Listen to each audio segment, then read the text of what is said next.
সরকারের বিরুদ্ধে।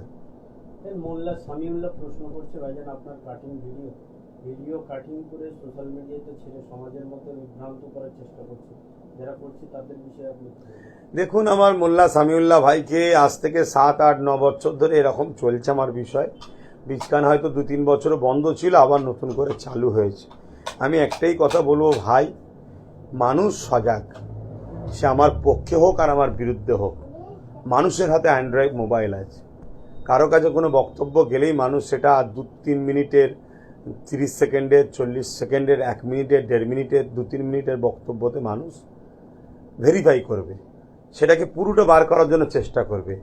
আমি আল্লাহর উপরে ভরসা রেখে নবী পাক সাল্লাল্লাহু আলাইহি ওয়াসাল্লামের গোলাম হিসাবে আমি বলতে পারি, আমার কোনো বক্তব্য এমন দিইনি যেটা কোরআন সুন্নাহর বিরুদ্ধে এবং আমার দেশের সংবিধানের বিরুদ্ধে এমন কোনো বক্তব্য দিয়েছি বলে আমার ইনশাল্লাহ মনে পড়ছে না। আর আশা করছি আল্লাহর দয়াতে সেরকম বক্তব্য আমি দিইনি। কেন, আমি যেটাই বলেছি হয়তো সেটা কাটিং করে দিচ্ছে বলে অনেক মানুষের বুঝতে হয়তো হলেও হতে পারে, বুঝতে হয়তো অসুবিধা হতে পারে। আমি তাই বলবো আপনারা পুরোটা দেখুন, দেখে যদি মনে হয় আমি কোনো কথা ইসলাম বিরোধী, শরিয়াত বিরোধী বলেছি, উপযুক্ত আলেমের দ্বারা কোরআন সুন্নাহর দলিল দিয়ে আমাকে স্টাম্প সহ আমার বিরুদ্ধে সে ফতোয়ার যেটা হচ্ছে সেটা দিক।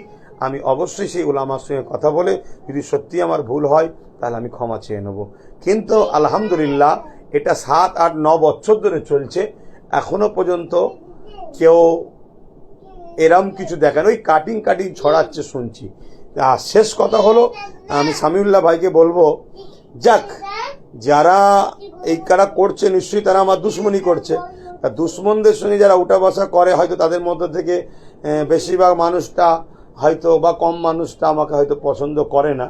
তারাও কিন্তু আজকে আমার ওয়াজ শুনছে কাটিং, তারাও রিসার্চ করবে, তারাও প্রকৃত তথ্যটা বার করলে আশা করছে তাদের মধ্যেও পরিবর্তন তৈরি হবে। আমার প্রচার যখন করতে দেন। ভাইজান, একজন প্রশ্ন করছে ভাইজান আপনাকে নিয়ে, বাঁকুড়ার একটা লোক ফটো এডিট করে ফেসবুকে পোস্ট করেছিল, এই নিয়ে কি বলবেন আপনি? এটা চরম একটা অন্যায়। আমি দেখেছি, আমি দেখে খুব কষ্ট পেয়েছি। সেই ছেলে যে টিএমসি করে বাঁকুড়াতে, তাদের গ্রামে আমি জলসায় গিয়েছিলাম এই বছরে, প্রায় 30-35 হাজারের ওপরে মানুষ হয়েছিল। এই যে আমার পিছনে মানুষের ঐক্য একতা তৈরি হচ্ছে, আমি জানি না আমার ওই ভাইটা টিএমসি থেকে করে খাই নাকি, জানি না কেন আমার উপর এত রাগ, জানি না, তবে টিএমসি করে আমি জানি। তো সে আমার ফটোকে এডিট করে ছড়িয়েছে, তার বিষয়ে আমি সব জানি, প্রমাণ পেয়েছি। আমি খুব দুঃখ প্রকাশ পেয়েছি।